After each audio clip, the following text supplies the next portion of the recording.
Welcome, everyone. Thank you for joining us today for the Holocaust Center for Humanities Lunch and Learn program. I'm Alana Cohn-Kennedy, the Director of Education at the Holocaust Center for Humanity. We are in the midst of challenging and unprecedented times, when society's social fabric is stretched thin, hate, anti-Semitism, and prejudice flourish.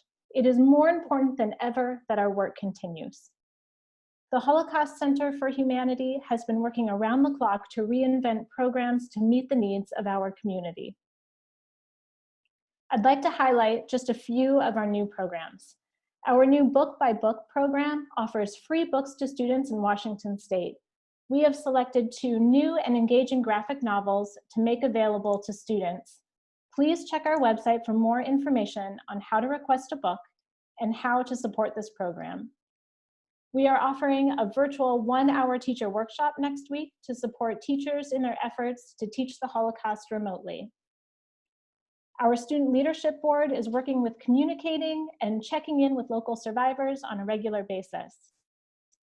And a new student book club will give students the opportunity to read a designated book and meet virtually with the author to ask questions and discuss.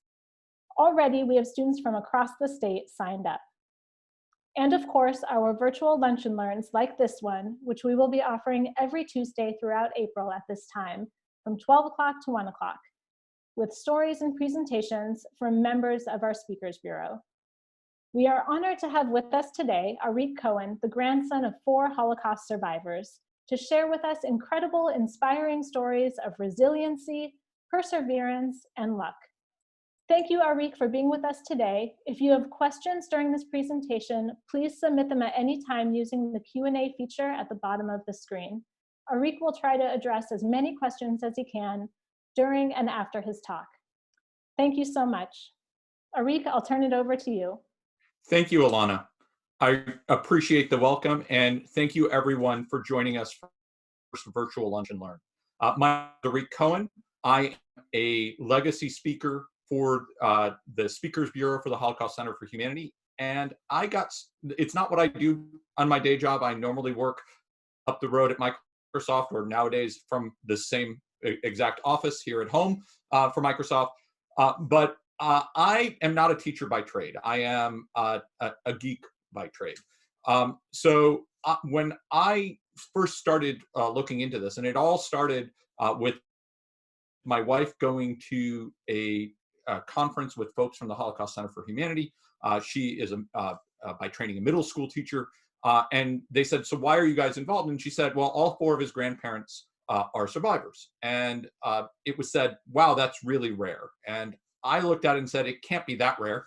It happened to my brother. It happened to me. It can't be that rare. But I really took it, the onus of trying to understand how lucky I am to be here and how lucky I am to be able to share the stories of my grandparents.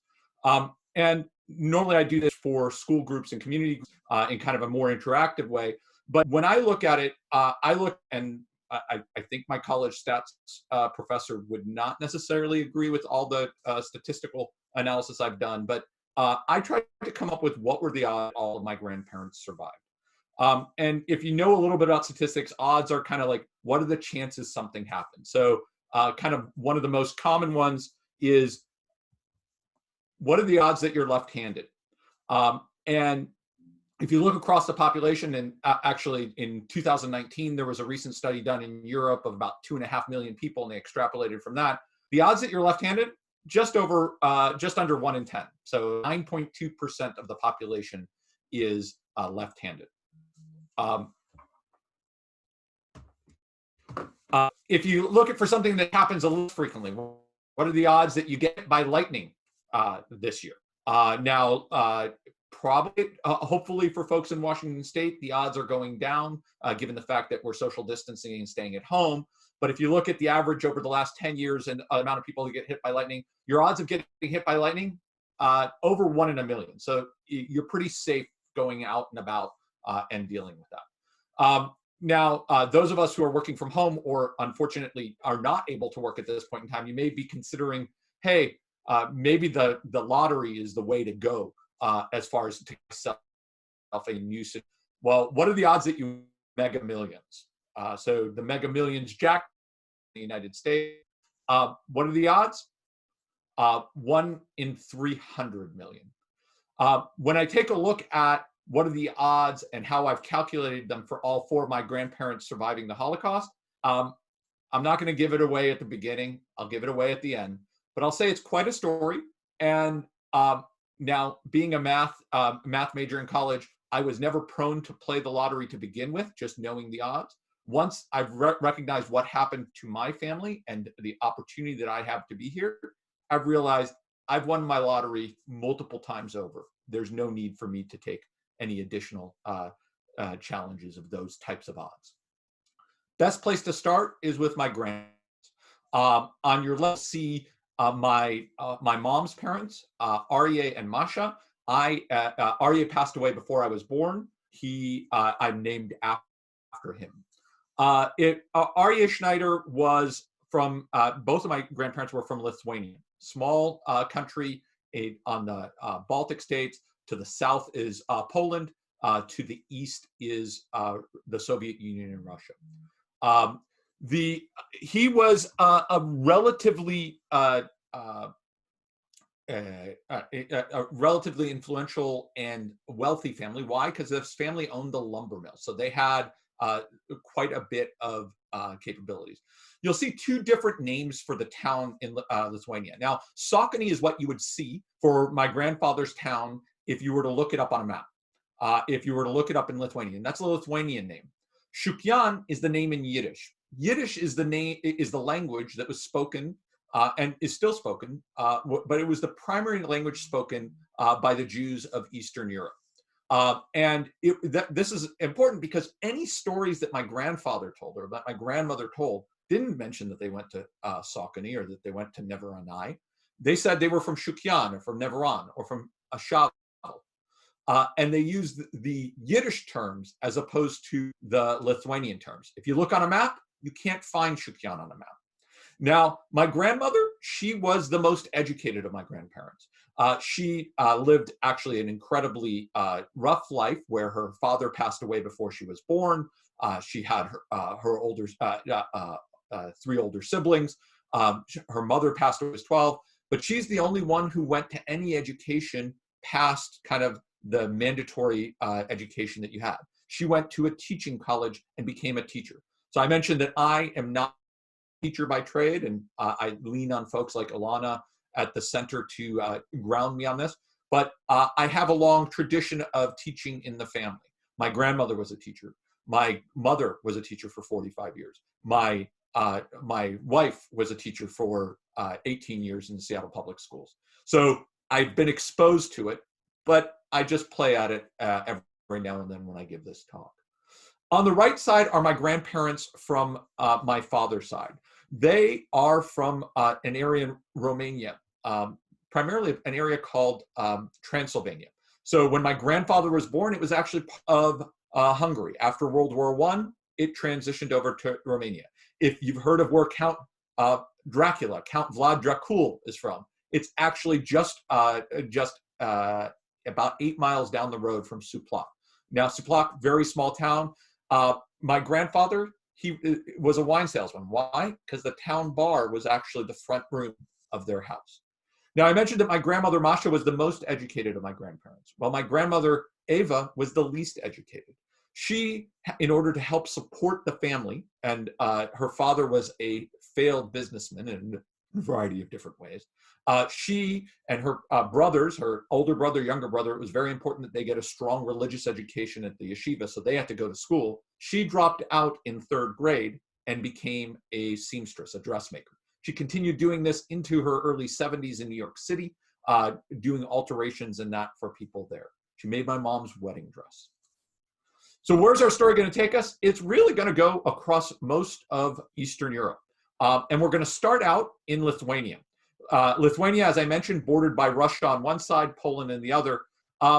In August of 1939, there was the Molotov-Ribbentrop Pact between Germany and Russia, where there was basically kind of a truce and an agreement that how we would divide up kind of Eastern Europe between those two parties. And in June of 1940, the Soviets invaded Lithuania. They basically rolled through Lithuania, Latvia, and Estonia. It took them less than 3 days to capture all three of those countries. And they really wanted to maintain that, to have more access to the water and to kind of increase their capabilities. But showcasing why it probably doesn't make sense to make agreements with people that are rolling through countries, Germany launched Operation Barbarossa in June of 1941. Almost a year to the day. So a year and 7 days after the Soviets invaded Lithuania, on June 22nd, 1941, Germany invaded Russia, and alongside that, Germany invaded Lithuania. So they started here. If you look kind of at the map, they were already in Poland, so they were at the southern part of this map, and they just started moving up. Now, the pinpoint shows where Shukian is. Shukian, very, very small town. In 1941, about 1,000 people in the town. Today, as of the last census, about 850 people in the town. In 1941, there were about half of the people in the town, or around 480 of those people, were Jewish. Today, 0. It took less than a couple days for Germany to roll all the way through Lithuania and push the Soviets out, and they basically took over Shukian. Now, immediately, there wasn't a whole lot of change in that felt between in the daily life. People heard a little bit, but didn't quite understand what was going on. About a month later, just over a month later, on July 25th, it was a Friday evening. It's the beginning of the Sabbath. The local Lithuanian kind of ruling council, the kind of the elders of the town, came to the head of the Jews in the town, and basically said, they found them. My grandfather was part of that group. They found them at the synagogue, and they said, "Hey, we've been getting directions from the Germans to expel the Jews. We demand 50,000 rubles in the next 24 hours, or you're going to have to be expelled." Now, this is the beginning of the Sabbath. They're not working. There's no banks open. There's no real ability to gather that stuff. They start asking around, trying to figure out what's going to happen. In fact, my grandfather went, and some of the leading members of the Jewish Society went to the local Catholic priest. They said, "Hey, what should we do? This, that, what's going on here?" And his comment was, "Well, your notice of your annihilation has come. In anticipation, I advise you to think of what questions you have to ask Jesus. You must pay the ransom." So they went and figured it out. They went and gathered whatever stuff they had inside the home, whether that's jewelry, whether that's silver. It's things like this. This here is the only thing from my grandfather. I think there were a couple spoons as well, but the only thing of value of my grandfather's that survived the war. It's a Kiddush cup. The Kiddush cup is a ceremonial cup used for wine during the Jewish Sabbath, during the Seder, during kind of religious observances. And it was things like this. We don't know how this survived. I don't know how it made it, but I received it on my bar mitzvah from my grandmother. And they gathered things of this nature. And they kind of gathered up as much stuff as they could. And then 24 hours later, so this is now Saturday afternoon, Saturday evening on the 26th, they basically say, gather all the stuff, and they hand that over. They were able to hand enough over. Now, 50,000 rubles, to give you an idea of what that is in today's dollars. If you take 50,000 rubles in 1941, convert that to dollars in 1941, and look at appreciation, it's somewhere between $600,000 and $800,000 that approximately 125 families had to come up with in 24 hours. So we have, just taking a look at the number of attendees that we have currently right now, it's roughly asking everybody here to go gather up, we have about 125 families, 150-ish families represented here. So everybody who's listening now, you guys have to together come up with $800,000 in the next 24 hours, or you're going to be expelled out of your home. Now, they were able to do that. They were able to satisfy the Lithuanians. They kind of relaxed. They said, okay, it's okay. We've been here for generations. Don't have to worry too much more. So they gathered it all up, and then the next morning, in front of every Jewish family's home, they were rounded up. They basically were said, gather your belongings. There were Lithuanians with guns waiting for them, basically saying, go to that wooden synagogue. So the picture here is of the famous wooden synagogue in Shukyan. Now, I don't know that this wooden synagogue was built with wood from my grandfather's lumber mill, but to the best of my information, there were 2 lumber mills in town, only one owned by Jews.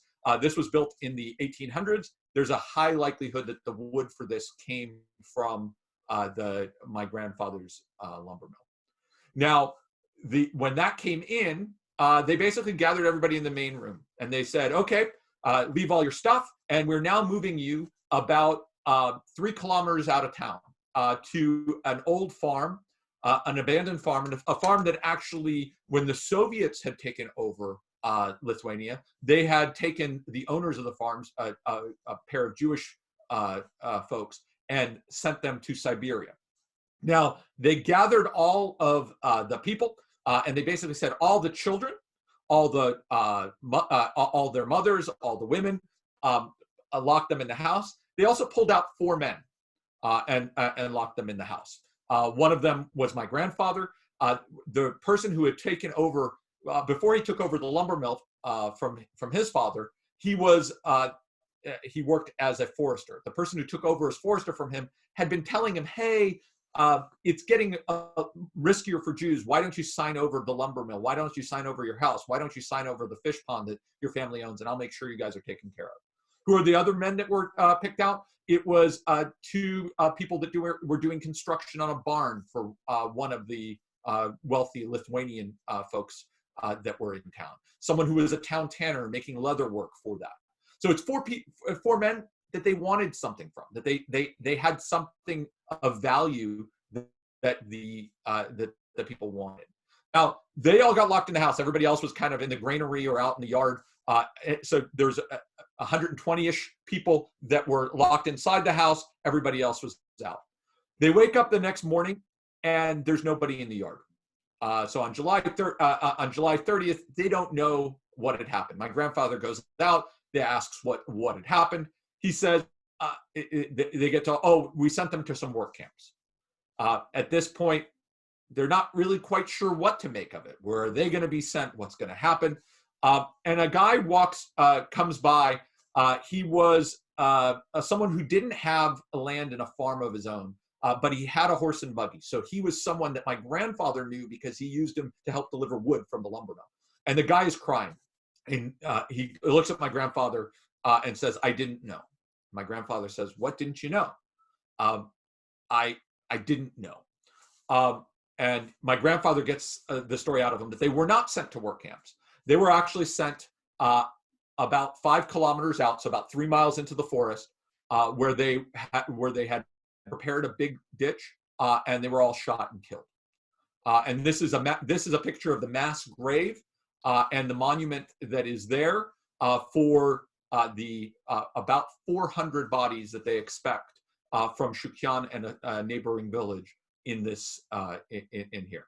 Now, what's interesting is my grandfather never really spoke about this. My grandparents didn't really speak about their experiences. They didn't speak about it to their kids.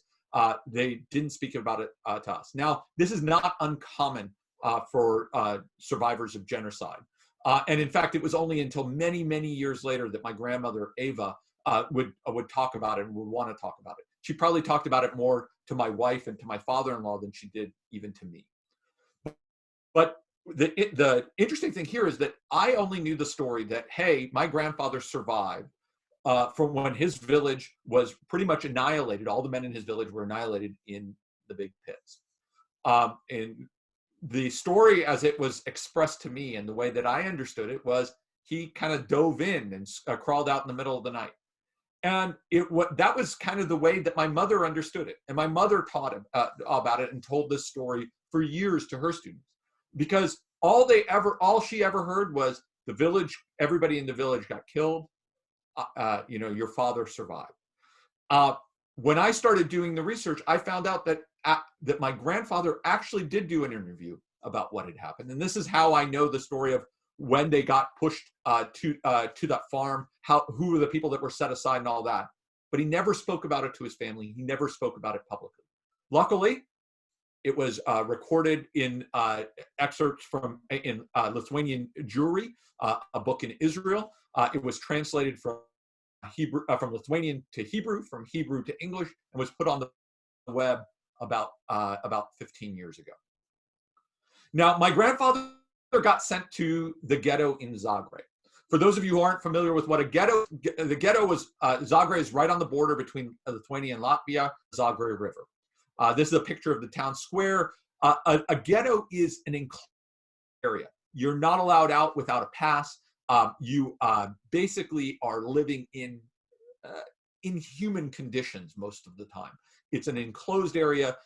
You are kicked out of all other parts of the city. Now, my grandfather, due to his knowledge about forestry and that, had a pass to get out. But just to give an example of the level of dehumanization that happens in the ghetto there,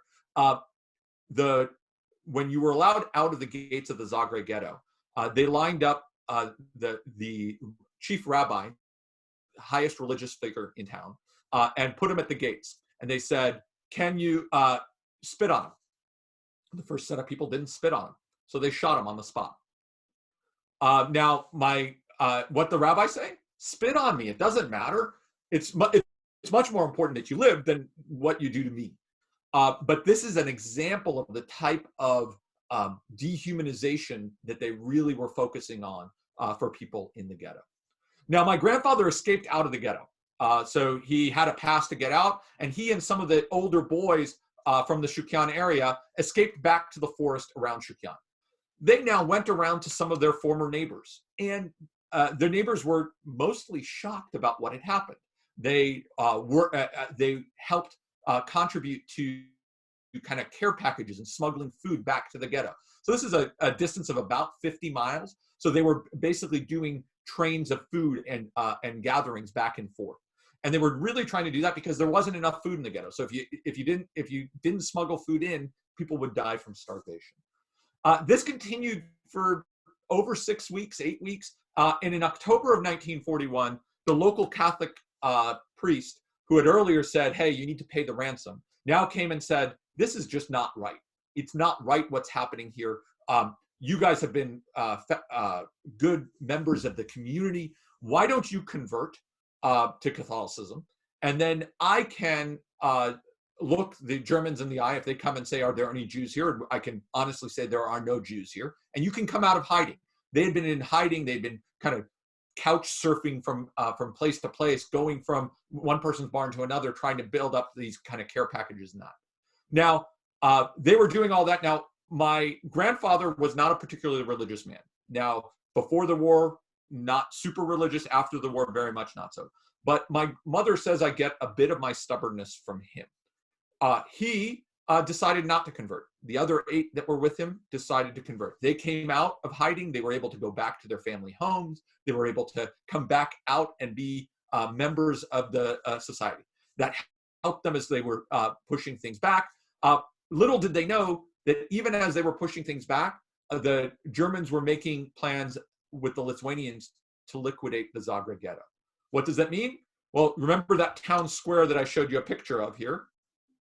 What they did is in late October 1941, they gathered all of the people of the ghetto, about 3,700 men, women, children, into that main town square, and they came out with automatic weapons from machine guns from each of the surrounding streets, and they gunned all of them down. And that's where they killed everybody that had still been in the ghetto. It is said that the river Zagre ran red with blood for 3 days afterwards. Now, the people that converted didn't know that. They were still trying to send care packages back. They didn't know what had happened in the ghetto. They didn't know that their family members and relatives and people that they knew had been killed. But it didn't matter because on November 1st, the Germans rolled into Shukyan again, said, "Hey, what Jews do you have?" The Catholic priest and the ruling people said, "We have no Jews here." They said, "Great, who's converted recently?" They took the list of the people that converted, killed and shot them, or shot and killed them.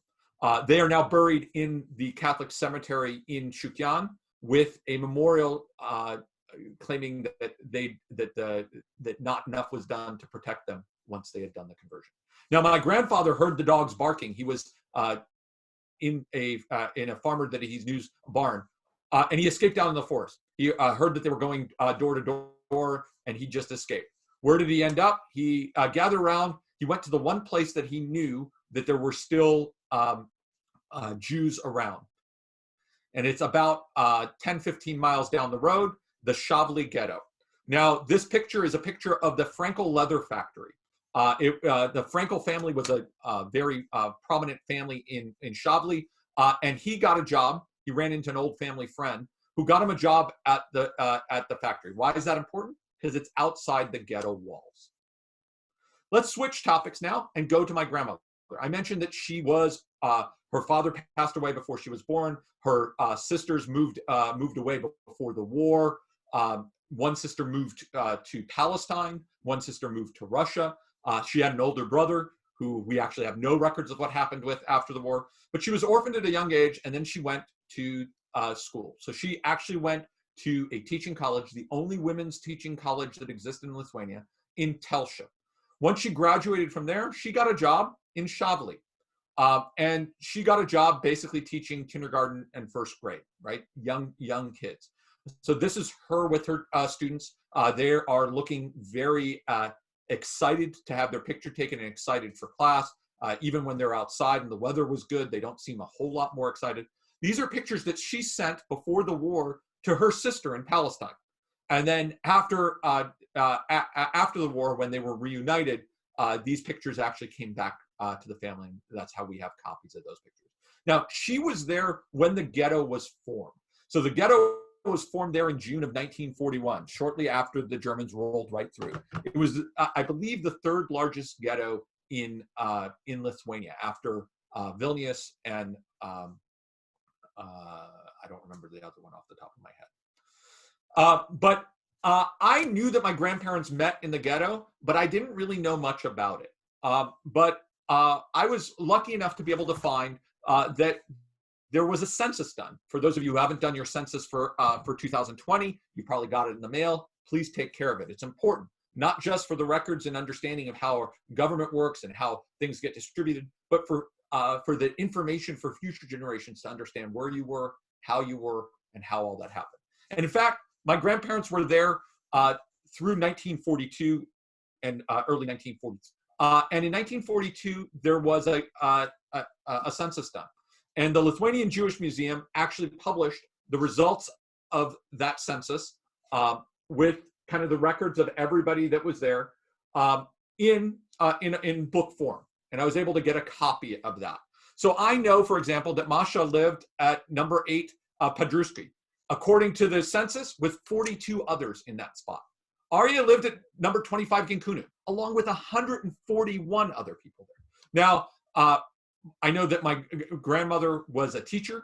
Now, in the census, schools were illegal, so they did not have her listed as a teacher there. They have her listed as a factory worker. This is a picture taken by one of the German soldiers that came through the ghetto of the children there. I don't know if any of these were students of my grandmother, but they very well could have been. And then my grandfather was at the Frankel leather factory. If you take a look at that map, you'll see that the leather factory, again, is outside of the ghetto walls, the surrounding there. So that meant that since my grandmother and my grandfather both were officially factory workers, they had passes to get in and out to go do their work. Now, life in the Shavei ghetto was incredibly crowded. If you do the calculation in that of the amount of space that was available for them based on the amount of people in living space, everybody got 16 square feet per person. So roughly, if I take my arms and put them to my side like this, that's about 4 feet. It's a little bit more than 4 feet. And I rotate 4 by 4 feet. Or if I lay down, I cannot raise my hands. I'm 6 feet tall. I'm about 2 feet wide. If I raise my hands, that extends to more than 16 square feet of a living space. It was extremely cramped. They were also extremely, extremely hungry. My grandmother used to tell stories about not wanting a potato, but maybe a bit of potato peel to flavor the food. Now, my grandmother took incredible pride that for the rest of her life, there was always food in the kitchen. And I don't understand how a small galley kitchen that my grandmother had could bring that much food out, but it did. Why? Because they learned to live on a weekly food rations of about 700 grams of black bread. This is whole rye bread. This is about 500 grams. So extended out to about here. It's about 18 slices. A cup of flour, 2/3 of a cup of beans, and a 1/4 pound of horse meat. Now, this is a 1/4 pound beef burger that my dog might be busting in here to grab shortly. But this is a week's worth of food, a week. So think of the lunch that you're having along with this Lunch and Learn, and the lunch that you're about to have, and think about how much you would have there, and recognize just how hungry they were in this situation. Now, they had to smuggle in food because otherwise there wasn't enough energy to survive with. Now, the problem was if you got caught smuggling in food, you got shot and killed. Now, for the students that are online today, think about what was school like there. Schools were actually illegal in the ghetto, so it was against the. It was forbidden to educate the children. So they ran an undercover school, and one of the teachers, his diary survived, and he basically said, class after class, our children sneaked into school. They crowded into the rooms. They came to school hungry and naked, and only once a week on Friday, after taking a hot bath, their teachers could also provide them with a slice of bread with jelly. So that was their reward for really doing a good work for that period. And he goes on to say these were some of the best students and most motivated students that he had ever taught. Now, my grandmother, as I mentioned, was a teacher. Now, she's not officially listed as a teacher in the census, and I don't know which students she explicitly worked with, but she worked with the students. Now, as I mentioned, in the ghetto, they were really trying to keep people in inhumane conditions. One of the ways they did this is they had things called actions. And actions were really done to keep people on their toes and feeling less than human. For example, sometimes they'd ask for 50 volunteers and give them extra food. Sometimes they'd ask for 50 volunteers and take them off to a work labor camp. Sometimes they'd ask for 50 volunteers, and if you didn't volunteer, you got voluntold. And sometimes they took those 50 people and just shot them in the space to create more room inside the ghetto. You never knew what was going to happen. Sometimes it was going to be a good reward. Most of the times it was going to be a not good thing that happened. And they never really understood what was going to cause that. Now, they knew that actions were going to happen. And sometimes in the underground, they actually had more insight that something was going to kick. And November 5th, 1943. So at this point, my grandfather has been there for just over 2 years. My grandmother, almost 2.5 years. This is a year and 5 months after the census, which happened in May of 1942. So they have survived in these inhuman conditions under ridiculous lack of space, ridiculous lack of food. But they heard that something big was going to happen. And the rumor was that this was going to be the biggest action of all. So anybody who has a pass should get out, right? Get out as soon as you can on November 5th. Now, my grandfather and grandmother both had passes. Now, as I mentioned, a friend of my family friend of my grandfather's, Kalman Lurie, had gotten him the job at the leather factory. He also was the one that introduced my grandparents. Now, he and my grandfather were prepared to leave. Now, my grandmother said, yes, I know I'm allowed out, but my job as a teacher is to stay with those kids. It's to stay with them and actually help support them at that point in time. So what happened on November 5th, 1943? Kalman was interviewed by his grandson about it, and his words were, if there's a hell on earth, this was it. At around 9 o'clock in the morning on November 5th, a set of pickup trucks driven by Lithuanians and Ukrainians entered the ghetto. And they asked for them to bring the children out.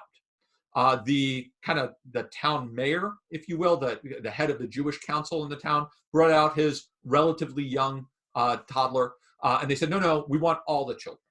So they started bringing the children out. Now, not all the children wanted to come, or the children were hiding. So they started going door to door to grab the children. If the children were hiding with a parent, they clubbed the child or clubbed the parent and pulled them away to make it happen. Now, they were going through these apartment buildings, and they were on the 3rd floor, and they grabbed a young child. Did they go all the way down to bring the child into the pickup to gather him? No, they threw him out the window into the back of the pickup. It was much more efficient that way. Now, my grandmother had children hanging on to her. She had the children she was teaching. And on that day, all the children under the age of 13, 191 elderly, 26 handicapped. There were a couple children that were away, but the vast majority of the children in the ghetto were grabbed, along with 4 adults. That teacher that I had mentioned earlier, that his diary survived, the doctor, the mayor, and one other, were gathered onto trains and all taken to Auschwitz and killed. Now, my grandmother was a teacher by training. Before that, she had been a teacher for upwards of, I believe it's 8 or 9 years at that point. November 5th, 1943 was the last day my grandmother was a teacher. She felt that she had failed the children. She had felt that she didn't do enough to protect them. She couldn't be around large groups of kids afterwards. My grandma, I asked my mom what it was like at kind of parent-teacher night. She goes, my mom came and sat in the corner and cried. My grandmother would come to the States to visit us. She never came to one of my soccer games. I thought it was because I was a bad soccer player. I was a bad soccer player.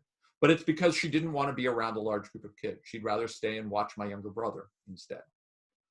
Now, November 5th, 1943 happened. Everyone was taken out. My grandfather and Kalman came back in the next day, found out what had happened, and they decided they couldn't deal with it. They had survived for almost 2.5 years in the ghetto, no more. They escaped out into the forest, and they escaped out and survived in the forests of Lithuania, digging charcoal pits, cutting down trees as lightning would happen so that they can create their lean-tos and wouldn't make too much noise, constantly on the run, constantly worried that they were going to be captured. My grandfather couldn't use an alarm clock for his life. The only person who could wake him up was my grandmother, who would say, Leve, Leve. No, Akod Beseta, everything's okay. Everything's okay. We're safe. He had a go bag by his door until the day he died, ready to be able to pick up and leave at a moment's notice. In July of 1944, the Soviets rolled in, and the Soviets, along with the Lithuanian partisans, kicked the Germans out. And my grandparents, on my mom's side, story for survival ends there. Let's switch locations and now go to Transylvania area, the area right between kind of Hungary and Romania, and look at where my grandparents are from. I mentioned my grandfather is from Supplac.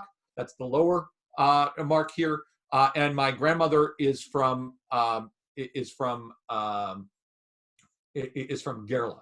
Now, if you've ever read Elie Wiesel, he's from right up around here, Szeged. So the very, very similar area of Lithuania.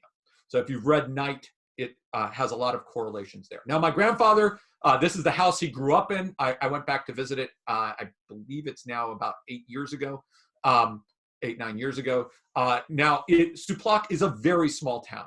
It is still a very small town. It has about 120 families. It's subsistence farming. You've heard of a one stoplight town? There isn't even a stop sign in Supplac.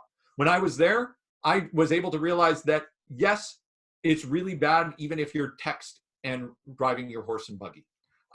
Because while there is no running water in Supplac, there is electricity, and there's excellent 4G connectivity for your iPhone or your phone.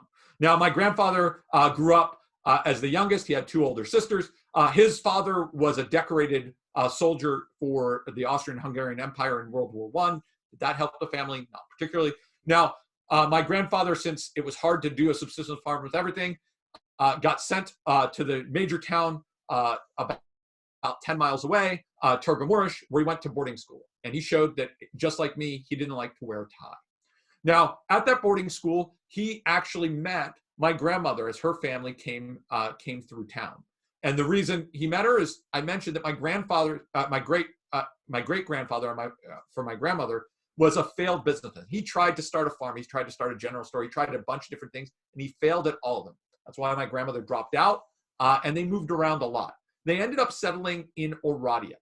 Aradia is a large city at the time, about 100,000 people, just over 100,000 people, right on the border between Romania and Hungary. Now, why is that important? Because my grandfather ended up there for his mandatory military service after the war. So for his civil service, he showed up. He knew that he had these kind of distant relatives, my grandmother there. So he dropped by. My grandmother, as you can tell, was a pretty lady. So he was kind of courting her. He was interested in kind of going out, getting a little bit more friendly. My grandmother was having nothing to do with them. She thought that he was just taking advantage of kind of free home cooked meals. And she thought that he wasn't there. Why? For all the ladies on the call, what is the least impressive thing that someone who's coming over to your parents' house and trying to court you for a nice dinner can do? And it's not bring you flowers, not say thank you. It's not being rude at the table. According to my grandmother, every time my grandfather showed up, he'd bring a different girl with him, and he would, at the same time, be trying to get my grandmother to go out with him. So he was a bit of a player, it looks like. No, my grandfather, after he finished, before the war, after he finished his schooling and his mandatory military service, he became a wine salesman. As I mentioned, that he was going all around, and he would drop by in Aradia and try to visit my grandmother when he was in the area. And so on May 5th, 1944, he was visiting her. They had heard that, hey, it was going to be bad. Things are bad for single women. So he was trying to convince her that maybe we should just get married and have it be a little civil ceremony. It's not a big deal. She was not having any of it, but he was there on May 5th, 1944, when they formed the Ghetto in Aradia. So that's when they locked down Aradia. Now, if you compare the timeline to my other grandparents, they were a month, 6 weeks away from being liberated. And they basically, they had already been through 3 years of hell. Now, for my grandparents on my father's side, this is when it all really started becoming all too real. On May 5th, 1944, they opened up the Ghetto.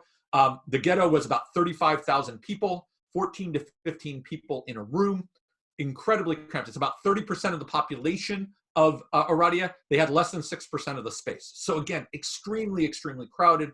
Kind of all of my grandmother's extended family is in the area. They're kind of trapped there. And finally, my grandmother says, "Fine, I'll marry you." So instead of having a small civil wedding, he has a huge wedding in the Ghetto with about 300 attendees, and they get a very special gift from the rabbi. And the gift that they get is the private use of the rabbi's office as kind of the honeymoon suite. That they were supposed to get it for a week. They didn't get a week there. They got 4 days, because 4 days later, on May 24th, they started the trains out. On May 27th, the block that my grandparents were living on in Aradia was deported. They were all put on a cattle car, about 75 people on the train. It's about 25 feet, 26 feet long, about 7 feet wide. When I'm looking at that, it's incredibly crowded. There is a bucket of water on one side. There's a bucket on the other side for you to take care of your business. And really very few, people are bringing all their belongings. They're incredibly cramped in there. There's reports of trains that had upwards of 100, 150 people per boxcar. My grandmother, when she told her story, said that it was about 75 people. And they were taken to Auschwitz. So they were taken on the train to Auschwitz. They showed up. This is a famous picture of the Hungarian and Romanian Jews as they were separated when they arrived. And Dr. Joseph Mengele would make some decisions on who he wanted to pull out of the line. And you basically had the decision of, are you going into the line of people that are going to survive, or are you going into the line of people that are going straight to the gas chambers? So now my grandmother was interviewed as part of the Shoah project, and I'll let you hear from her what she experienced when they arrived there.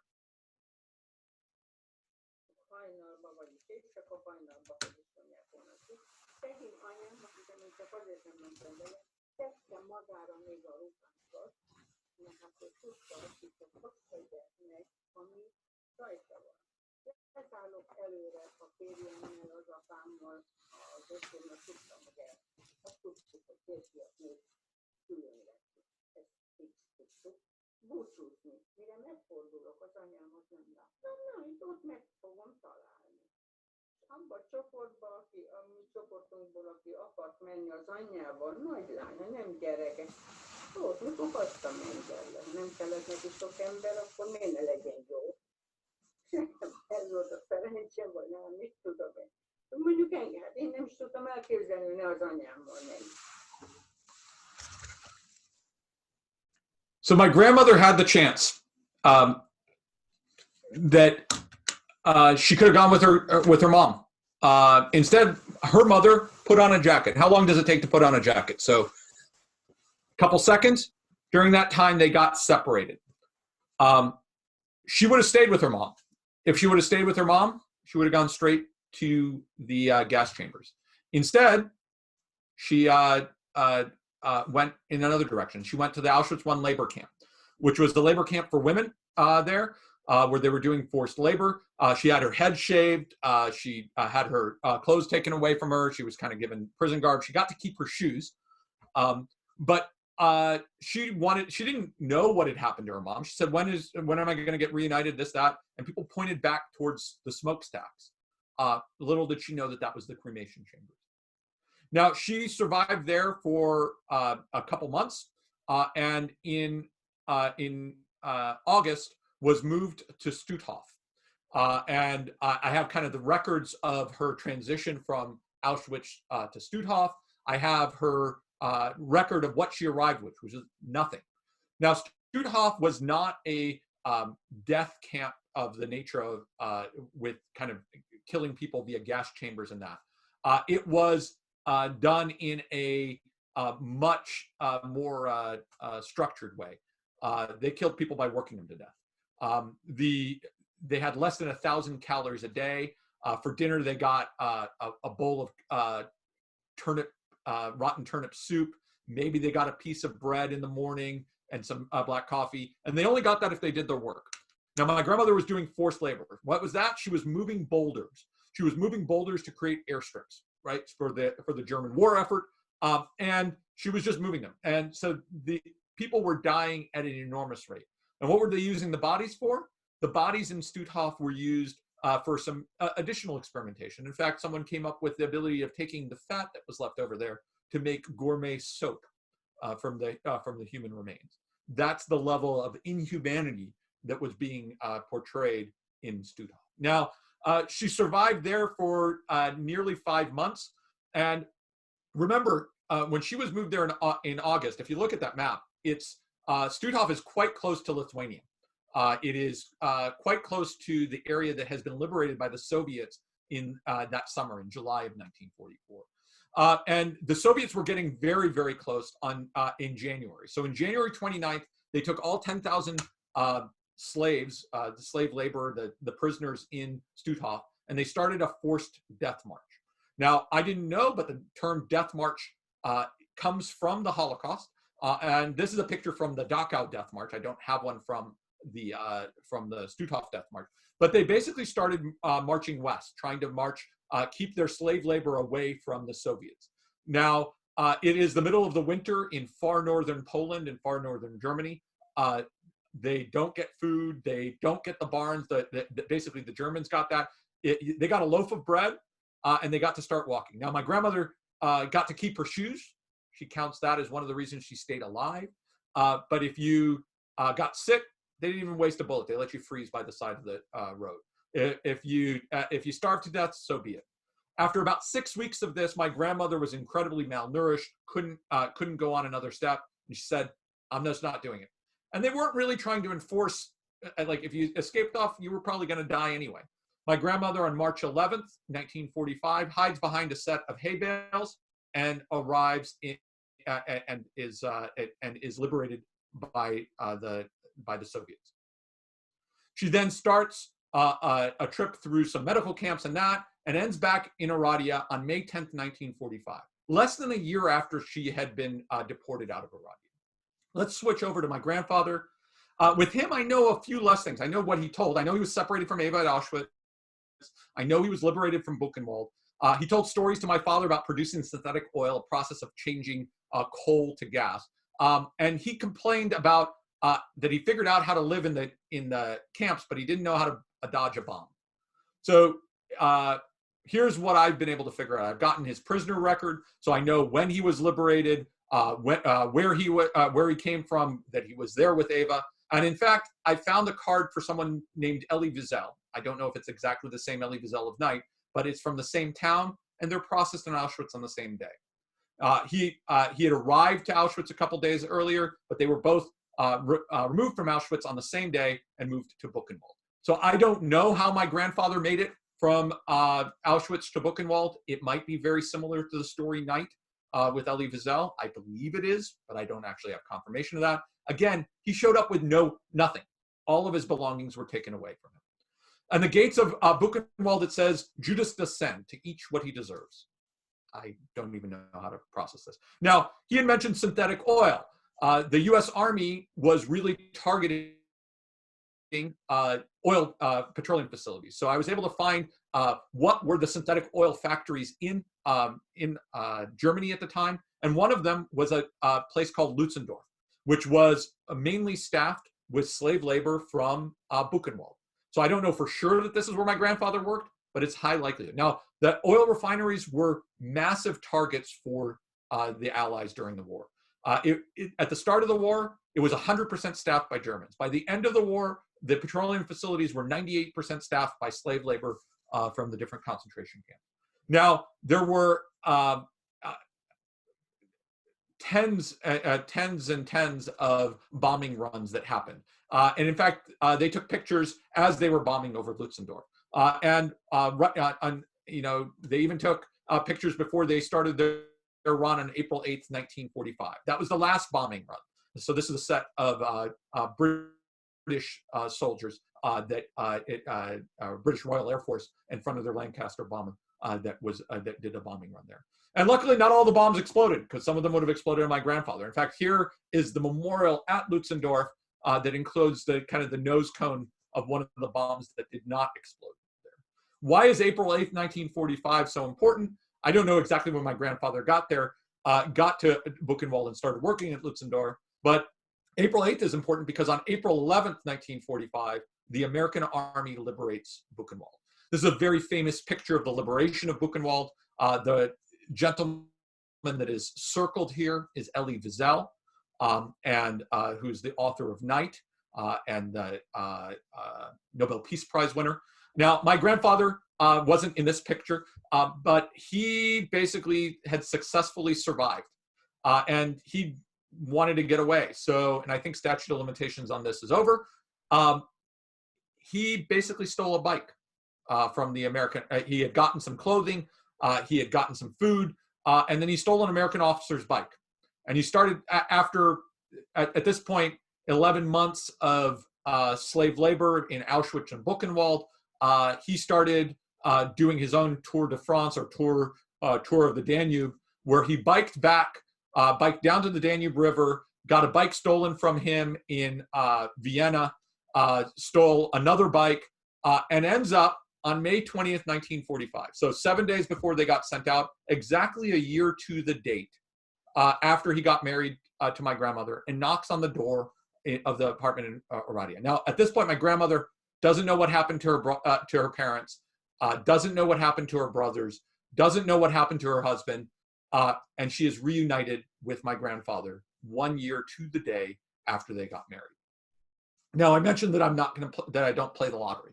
I will say that if I do play the lottery, I likely would pick the numbers 5 and 20, because those are pretty lucky ones for my family. For my grandparents, it's the day they got married in 1944. It's the day they got reunited in 1945. And it's the day my father was born in 1946. Now, I think I may have given away my parents' garage code, but I think they've changed it since then. So did hear a really quick understanding of the stories of each of my grandparents, Aryeh, Masha, Emil, and Eva. One of the questions that came in was my grandfather in the same camp as Elie Wiesel.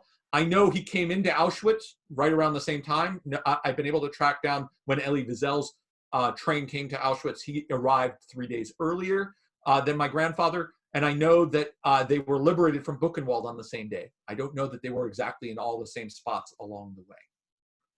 But what are the odds that all of them were survived? Here's a picture of me with when I was just under 2, with Masha on the left, Eva in the middle, and Emil on the right, proving I was a 12th man before anyone knew about it. So if you take a look at it, and I've got an Excel spreadsheet to back this up, I view that the odds that all four of them survived is just under 1 in a billion. 1 in 963,379,200. And that's just the odds that they all survived, much less that they continued, they had kids, the kids met, and that I'm here to be able to share their story with you today. Hopefully you found this interesting. If you've got questions, I'm happy to take them. And I really encourage you to see some of the other great speakers from the Holocaust Center for Humanity in the upcoming Lunch and Learns over the next 3 weeks here in April. Thank you very much for your time. So I have a question here about are they all still alive? Actually, all of my grandparents have now passed away. My grandmother Eva passed away 9 years ago. She was the last of them to pass away. So I got a question about practice, about how I did my research. Luckily, the internet is your friend. I was on paternity leave with my youngest son, and I was doing a lot of research. In fact, it's in this room that I'm presenting from, and we had at the time a pet goldfish that listened to me do my talk many times in order to kind of get prepared.